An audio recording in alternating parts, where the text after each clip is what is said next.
स्वागत है सभी दोस्तों का इस सेशन में। और आज के इस सेशन में हम बात करने वाले राजस्थान जीके के मॉडल पेपर 3 के बारे में, जहां हम जितने भी महत्वपूर्ण सवाल है वो यहाँ हम देखने वाले हैं।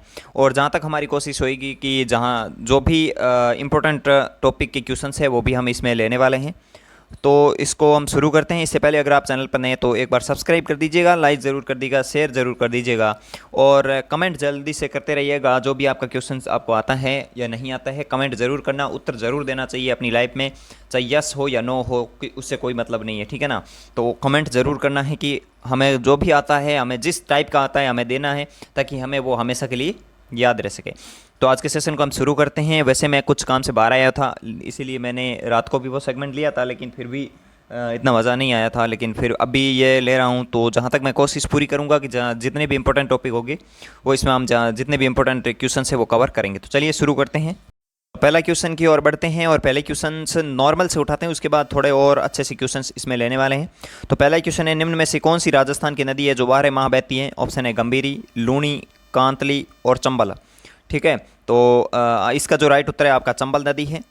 ठीक है, और ये चंबल नदी मध्य प्रदेश से निकलती है और यहाँ से इसके बाद धौलपुर से आगे निकलकर वापस उत्तर प्रदेश में जाकर यमुना नदी में मिल जाती है। ठीक है, ये चीज़ भी थोड़ी सी ध्यान रखनी है। चंबल नदी पर ही कोटा में झूलता हुआ ब्रिज बना हुआ है, हैंगिंग ब्रिज कहते हैं उस पर। और चंबल नदी पर ही आपका राणा प्रताप सागर बांध बना हुआ है, जो राजस्थान का जल भराव की दृष्टि से सबसे बड़ा बांध है। ठीक है, तो ये 12 मास बहने वाली नदी है चंबल नदी। ठीक है, आगे बात करते हैं, कौन सी नदी है जो पश्चिमी राजस्थान में ही बहती है? ठीक है, ऑप्शन है चंबल, बनास, चंबल, बाणगंगा और लूणी। तो इसके बारे में आप थोड़ा सा ध्यान रखेंगे कि बनास नदी तो हमारी राजसमंद से निकलती है। ठीक है, चंबल अभी मैंने बताया था वो मध्य प्रदेश से आती है। और लूणी नदी है जो अजमेर की नाग पहाड़ियाँ से निकलती है, अजमेर की नाग पहाड़ियाँ से जो पश्चिम दिशा की ओर बहती हुई आपकी जो बाड़मेर यहाँ होती हुई आगे कच्छ के रन गुजरात में चली जाती है। लूणी नदी बालोतरा तक मीठी रहती है, उसके बाद खारी हो जाती है। इसके बारे में एक फैक्ट ये भी आता है कि अगर नागपाड़ी अजमेर में बारिश होगी तो बाढ़ कहाँ आएगी? तो बालोतरा बाड़मेर में बाढ़ आएगी, क्योंकि वो पेटे में बसा हुआ है लूणी नदी के। और ये राजस्थान की पश्चिमी दिशा में बहने वाली एकमात्र नदी लूणी नदी है, जो मतलब बहुत लंबी नदी है। ठीक है, इसके बारे में भी कई सारे फैक्ट है जो आपको याद रखने हैं। ठीक है, नेक्स्ट क्वेश्चन पे चलते हैं। और बनास के बारे में आपको पता ही है, चंबल नदी के बारे में बता दिया, और बाणगंगा आपके जयपुर से निकलती है। ठीक है, नेक्स्ट क्वेश्चन पे बात करते हैं। नेक्स्ट क्वेश्चन भी एकदम नॉर्मल है। हल्दी घाटी का प्रसिद्ध युद्ध किस सन में लड़ा गया था? तो ये सभी को पता ही है, 1576 में लड़ा गया था। ठीक है, 18 जून 1576 और कहीं 21 जून भी लिखा होता है, लेकिन यहाँ पे दोनों ऑप्शन कई बार साथ में नहीं आते हैं, तो 18 जून हम ज़्यादा मान्यता देते हैं। तो नेक्स्ट क्वेश्चन पे चलते हैं। नेक्स्ट क्वेश्चन है, सबसे कम यानी स्त्री पुरुष लगभग 850 पर 1000 पुरुष राजस्थान के किस जिले में पाया जाता है? यानी नॉर्मल अनुपात है, कम अनुपात है, जिसमें 850 महिलाओं पर 1000 पुरुष हैं। तो इसका जो राइट उत्तर है आपका जैसलमेर हो गया है। नेक्स्ट क्वेश्चन पे चलते हैं, किस जनजाति का उल्लेख है वो मत्स्य पुराण में मिलता है? मत्स्य पुराण में किस जनजाति का उल्लेख मिलता है? इसका ऑप्शन आपको सामने है, डामोर, भील, गरासिया और मीणा। इसका उत्तर आप सभी को देना है। तो इस सभी का राइट उत्तर देना है आप सभी को। क्या होगा इसमें? तो इसका जो राइट उत्तर है वो मीणा है। मीणाओं का उल्लेख है वो मत्स्य पुराण में मिलता है। ठीक है, नेक्स्ट क्वेश्चन है, चिंकारा पशु सामान्यतः किस क्षेत्र में पाया जाता है? चिंकारा पशु सामान्यतः किस क्षेत्र में पाया जाता है? इस क्वेश्चन का उत्तर देना है। ऑप्शन है बूंदी क्षेत्र, भरतपुर क्षेत्र, और एक आपका ऑप्शन हो गया गंगानगर क्षेत्र और जोधपुर में। ठीक है, चिंकारा कहाँ पाया जाता है? तो इसका जो राइट उत्तर आप सभी के सही है, और जोधपुर इसका एकदम परफेक्ट उत्तर है। ठीक है, नेक्स्ट क्वेश्चन पे चलते हैं। करौली जिला किसके उत्पादन के लिए प्रसिद्ध है? करौली जिला किसके उत्पादन के लिए प्रसिद्ध है? ऑप्शन है संगमरमर, काला पत्थर, पीला पत्थर या लाल पत्थर। संगमरमर, काला पत्थर, पीला पत्थर या लाल पत्थर के लिए प्रसिद्ध है। करौली जिला किसके लिए प्रसिद्ध है? सभी को परफेक्ट उत्तर देना है इसका। तो इसका राइट उत्तर क्या होगा सभी को देना है, और इसका जो राइट उत्तर आपके सामने है किसके लिए? लाल पत्थर के लिए प्रसिद्ध है। ठीक है, नेक्स्ट क्वेश्चन है, मोठ, गंवार, बाजरा, जवार राजस्थान का मुख्य फसल है। मोठ, गंवार, बाजरा, जवार राजस्थान की मुख्यतः फसल है। इसका उत्तर आप सभी को देना है। बहुत ही महत्वपूर्ण और इंपॉर्टेंट सवाल है, कई बार पूछा जाता है सवाल। ऑप्शन है नलकूप सिंचाई की, जायद की, रबी की या खरीफ की। तो इस सभी का जो राइट उत्तर आप सभी का आ रहे हैं, और इसका राइट उत्तर है आपका खरीफ। डी इसका एकदम परफेक्ट उत्तर हो गया है। नेक्स्ट क्वेश्चन पे चलते हैं, जो आप सभी एकदम परफेक्ट तरीके से उत्तर दे रहे हैं। राजस्थान के कौन से लोक देवता सांपों के देवता के रूप में पूजे जाते हैं?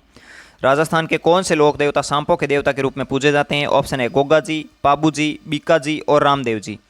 गोगा जी, पाबू जी, बीका जी और रामदेव जी। जी हाँ, इसका उत्तर सभी को देना है परफेक्ट तरीके से। गोगा जी, पाबू जी, बीका जी, रामदेव जी। जी सभी उत्तर दें जल्दी से। तो इसका सभी का परफेक्ट जवाब आ रहा है। और जो हमारे नाग देवता के रूप में यानी सांप के देवता के रूप में पूजे जाते हैं वो आपके गोगा जी हो गए। ठीक है, नेक्स्ट क्वेश्चन है, सहरिया जनजाति के लोग अधिकतम किस जिले में रहते हैं? सहरिया जो लोग हैं, सहरिया जनजाति, वो अधिकतम किस जिले में रहती है? इसका उत्तर आप सभी को देना है। क्या होगा इसका उत्तर? सभी एकदम परफेक्ट तरीके से इसका उत्तर देंगे। ऑप्शन है डूंगरपुर, बांसवाड़ा, भीलवाड़ा और बारा। जी हाँ, सभी के एकदम परफेक्ट जवाब आ रहे हैं और इसका जो राइट उत्तर है वो 12 हो गया। ठीक है, मीराबाई किसकी पुत्री थी? जी हाँ, नेक्स्ट क्वेश्चन बड़ा ही अच्छा क्वेश्चन है। मीराबाई किसकी पुत्री थी? जोधा जी की, रतन सिंह की, बीरम देव की, दुद्दो जी की। जी हाँ, इसका उत्तर सभी को देना है। क्या होगा इसका उत्तर? तो इसका उत्तर क्या होगा सभी को देना है। और इसका जो राइट उत्तर आप सभी के सही आ रहे हैं, रतन सिंह जी की पुत्री थी मीराबाई। ठीक है, नेक्स्ट क्वेश्चन पे चलते हैं। नेक्स्ट क्वेश्चन है, सभी का एकदम परफेक्ट जवाब आना चाहिए इस क्वेश्चन का भी। बड़ा ही इंपॉर्टेंट और गजब का क्वेश्चन है। राजस्थान में पंचायत समिति का प्रधान अपना इस्तीफा किसे देता है? थोड़ा सी राजनीति से संबंधित क्वेश्चन आ गए हैं जो आप सभी को एकदम परफेक्ट तरीके से इनका उत्तर देना है। ठीक है, राजस्थान में पंचायत समिति का प्रधान अपना इस्तीफा किसे देता है? ऑप्शन है जिला प्रमुख को, जिला कलेक्टर को, उप प्रधान को या संभागीय आयुक्त को। जी हाँ, इसका सवाल का सभी को परफेक्ट जवाब देना है। तो सभी के एकदम परफेक्ट जवाब आ रहे हैं और इसका जो राइट उत्तर है वो है जिला प्रमुख। जिला प्रमुख कोई पंचायत समिति का प्रधान अपना इस्तीफा देता है। ठीक है, बांसवाड़ा डूंगरपुर के मध्य भूभाग को किस नाम से जाना जाता है? गजब अच्छा क्वेश्चन है, सभी को परफेक्ट जवाब देना है। बांसवाड़ा व डूंगरपुर के मध्य भूभाग को किस नाम से जाना जाता है? बांसवाड़ा व डूंगरपुर के मध्य भूभाग को किस नाम से जाना जाता है? ऑप्शन है कांठल, भाकर, गिरवा या मेवल। जी हाँ, इसका परफेक्ट जवाब देना है। इस क्वेश्चंस के अंदर बहुत सारे मेरे भाई हैं जो कंफ्यूज भी होंगे, तो सभी एकदम परफेक्ट तरीके से इसका जवाब दे देंगे। ठीक है, बांसवाड़ा व डूंगरपुर के मध्य भूभाग को पूछा है। एक बात और ध्यान रखना, यहाँ बांसवाड़ा और प्रतापगढ़ के मध्य नहीं पूछा है। आप कांठल उत्तर दे देंगे, यहाँ पे कांठल उत्तर नहीं होगा। जी हाँ, कांठल इसका उत्तर नहीं होगा। बांसवाड़ा व प्रतापगढ़ के मध्य कांठल कर सकते हैं, लेकिन बांसवाड़ा व डूंगरपुर के मध्य मेवल होगा। क्या होगा? मेवल। जी हाँ, मेवल होगा। इसका एकदम परफेक्ट जवाब होगा मेवल। आप सभी को एकदम परफेक्ट जवाब देना है, क्योंकि एकदम गलत जवाब आप दे सकते हैं इसके अंदर, क्योंकि ये एक कंफ्यूजिंग क्वेश्चंस भी आपके सामने हो सकता है। यहाँ पर मेवात होता, यहाँ पर मेवात होता तो क्या होता? वो अलवर भरतपुर हो जाता। क्या हो जाता? अलवर भरतपुर साथियों।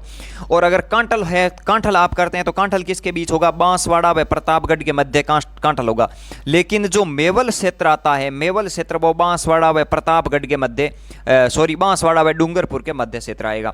अगर आपको पूछा जाए कांठल की गंगा, तो माही नदी को कहा जाता है कांठल की गंगा, क्योंकि वो बांसवाड़ा व प्रतापगढ़ के मध्य और डूंगरपुर के बीच में भी बहती है। लेकिन कांठल की गंगा, कांठल क्षेत्र बांसवाड़ा व प्रतापगढ़ के मध्य और मेवल क्षेत्र बांसवाड़ा व डूंगरपुर के मध्य आता है। ठीक है, जयपुर को गुलाबी रंग से निम्न द्वारा रंगाया गया था, यानी गुलाबी रंग से जयपुर को किस शासक द्वारा रंगाया गया था? ये क्वेश्चन है, इसका उत्तर आप सभी को देना है। जी हाँ, इसका सवाल का सभी को जवाब देना है और इसके ऑप्शंस में एक दो है वो भी आपको दिखा देता, तो सभी के परफेक्ट जवाब आने चाहिए। और इसका जो राइट उत्तर है आपका सवाई राम सिंह द्वितीय ने ही आपका गुलाबी रंग से रंगवाया था। ठीक है, नेक्स्ट क्वेश्चन है, राजस्थान में दुल्हरी योजना का संबंध है। बड़ा ही अच्छा और गजब का क्वेश्चन है। राजस्थान में दुल्हरी योजना का संबंध है अनुसूचित जाति बालिकाओं के कल्याण से, किशोरी बालिकाओं को जीवन कौशल शिक्षा प्रदान करने से, ग्रामीण छात्राओं को स्कूल जाने हेतु निःशुल्क बस यात्रा से, और यह उपरोक्त सभी से। जी हाँ, इसका जवाब सभी को देना है। जी हाँ, दुल्हरी योजना का संबंध किससे है? इसका परफेक्ट जवाब दे दीजिए। क्या 1 नंबर, 2 नंबर, 3 नंबर, 4 नंबर में से कौन सा ऑप्शन होगा? जल्दी से सभी को कमेंट करना है। तो इसका जो राइट उत्तर हो गया कौन सा? किशोरी बालिकाओं को जीवन कौशल शिक्षा प्रदान करने से संबंधित होगा। इसका जो राइट उत्तर आपका कौन सा हो गया है? 2 नंबर ऑप्शन एकदम परफेक्ट उत्तर हो गया। ठीक है, नेक्स्ट क्वेश्चन पे चलते हैं। निम्न पंक्ति किसके लिए प्रसिद्ध है? निम्न पंक्ति है, कुछ है जो लाइनें हमें दी गई है, वो पंक्ति किस शासक के लिए या किसके लिए प्रसिद्ध है? चूड़ावत मांगे सेनानी, सरकाट दियो सतरानी। सभी ने आज तक कई बार ये चीज़ें पढ़ी है। जब हम 8वीं 9वीं में पढ़ते थे तब भी ये चीज़ें पढ़ते थे, तो फिर ऐसी चीज़ें तो हमें याद होनी ही चाहिए। चूड़ावत मांगी सेनानी, सरकाट दियो सतरानी, ये किसके बारे में होती है कहानी? तो आप सभी को पता है ये राइट उत्तर आपका क्या होगा, सहल कंवर होगा। ठीक है, सहल कंवर होगा, जो हाड़ी रानी कहा जाता है इसको। जब राज सिंह यानी मेवाड़ के शासक थे, उन्होंने जब इनके पति थे रतन सिंह जी थे शायद उनका नाम था, उनको जब आदेश दे दिया गया था कि आपको युद्ध के लिए जाना है, तो रतन सिंह जी ने अपने सेनापति को भेजा था सेनानी मांगने के लिए सहल कंवर के पास। तो सहल कंवर ने अपना सर काट कर दे दिया था। ठीक है, तो इसीलिए यह कहानी प्रसिद्ध होती, चूड़ावत मांगे सेनानी सर काट दियो सतरानी। ठीक है, नेक्स्ट क्वेश्चन पे चलते हैं। महाराणा प्रताप की जन्मस्थली है, महाराणा प्रताप की जन्मस्थली कौन सी है? ऑप्शन है चित्तौड़गढ़, उदयपुर, हल्दी घाटी और कुंभलगढ़। जी हाँ, महाराणा प्रताप की शरण स्थली ऑप्शन है चित्तौड़, उदयपुर, हल्दी घाटी और कुंभलगढ़। सभी परफेक्ट जवाब दीजिए और इसका जो राइट ऑप्शन है वो कुंभलगढ़ है। कुंभलगढ़ के अंदर ही अगर आपको पूछा जाए तो कुंभलगढ़ के अंदर एक छोटा सा किला आता है ऊपर, वो कटारगढ़ है। ठीक है, कटारगढ़ जिसे मेवाड़ की आंख कहते हैं। कटारगढ़ के अंदर एक जूनी कचहरी नाम का एक क्षेत्र आता है, जूनी कचहरी। ठीक है, जूनी कचहरी के अंदर ही महाराणा प्रताप का जन्म हुआ था। ये चीजें भी आपको ध्यान रखनी चाहिए, कई बार ये ऑप्शन डीपली भी दिए जाते हैं, तो ये चीजें आपको ध्यान रखनी थोड़ी सी ये होती है। ठीक है, जूनी कचहरी के अंदर हुआ था। अगर कुंभलगढ़ मिलता है तो कुंभलगढ़, कटारगढ़ मिलता है तो कटारगढ़, या जूनी कचहरी मिलता है तो जूनी कचहरी। तो नेक्स्ट क्वेश्चन पे चलते हैं। नेक्स्ट क्वेश्चन है हमारा, चिपको आंदोलन किस रियासत में हुआ था? ऑप्शन है मेवाड़, मारवाड़, हाड़ौती और आमेर। जी हाँ, इसका उत्तर सभी को देना है, मेवाड़, मारवाड़, हाड़ौती या आमेर। तो इसका जो राइट उत्तर है वो मारवाड़ हो गया, मारवाड़ के अंदर ही चिपको आंदोलन हुआ था। ठीक है, नेक्स्ट क्वेश्चन पे चलते हैं। नेक्स्ट क्वेश्चन है, नेक्स्ट क्वेश्चन का उत्तर देना है, मोरनी मोड़ना किस जनजाति से संबंधित है? मोरनी मोड़ना किस जनजाति से संबंधित है? जी हाँ, इसका उत्तर देना है, बड़ा ही अच्छा क्वेश्चन है। ऑप्शन है भील, मीणा, गरासिया या सहरिया। मोरनी मोड़ना किस जनजाति से संबंधित है? मोरनी मोड़ना किस जनजाति से संबंधित है? ऑप्शन है भील, मीणा, गरासिया और सहरिया। तो इसका जो राइट उत्तर आपके सामने क्या हो गया है, मीणा इसका एकदम परफेक्ट उत्तर है। मोरनी मोड़ना किस जनजाति में प्रसिद्ध है, किस जनजाति से संबंधित है? तो मीणा से संबंधित है। ठीक है, नेक्स्ट क्वेश्चन पे चलते हैं। नेक्स्ट क्वेश्चन है हमारा, वह जनजाति जिसमें पुरुषों द्वारा स्त्रियों की भांति वस्त्र पहनने का रिवाज है। जी हाँ, स्त्रियों की भांति स्त्रियों की भांति है, जो पुरुष भी वस्त्र पहनते हैं, वो कौन सी जनजाति है? ऑप्शन है कंजर जनजाति, गडरिया या लोहार जनजाति, कालबेलिया या डामोर जनजाति। ठीक है, नेक्स्ट इस क्वेश्चन का उत्तर सभी को देना है। तो इसका जो राइट उत्तर आपके सामने हो गया डामोर जनजाति। तो आज के इस सेशन में हमने जितने भी क्वेश्चन किए बड़े ही महत्वपूर्ण और अच्छे क्वेश्चन थे। आप सभी को अच्छा जरूर लगा होगा, क्योंकि आज मैं कुछ काम से बाहर आया हुआ था, तो यहीं इसी सेगमेंट को यहाँ पे ख़त्म करना होता, वरना मैं इसमें बहुत ज़्यादा ही क्वेश्चन करता है, लेकिन कुछ काम से आया हुआ हूँ। आपको बता भी दूंगा शाम के सेशन में कि किस काम से मैं बाहर आया हुआ हूँ।